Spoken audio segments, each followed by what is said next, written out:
ኑን ሳኪናና ተንዊን ለተመለከትነው አራት አይነት አቀራሮች አሏቸው። አንደኛው በግልጽ፣ ሁለተኛው መዋጥ ወይም በመጨፍለቅ፣ ሶስተኛው በመቀየር ወይም በመገልበጥ፣ አራተኛ በመሸሸግ የሚነው ናቸው። ኑን ሳኪናና ተንዊን መጀመሪያው አቀራራቸው ኢዝሃር ነው፣ ግልጽ ማድረግ ነው። የምትለዋን ድምጽ በግልጽ ን ብሎ ማንበብ ማለት ነው። ስለዚህ ኑን ሳኪናና ተንዊን ከስድስቱ የኢዝሃር ፊደሎች ጋር በሚመጡ ጊዜ በግልጽ ን ብለን ማንበብ ይኖርብናል ማለት ነው።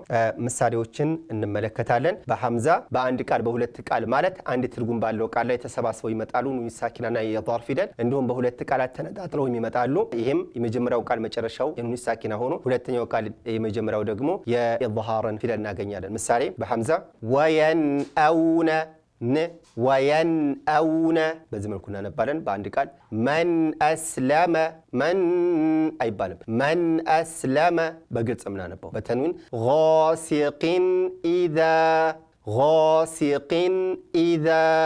ها ينهون ن ግልጽ አድርገን እናነባለን። من هاجر سلام هي عين أنعمت من عمل سواء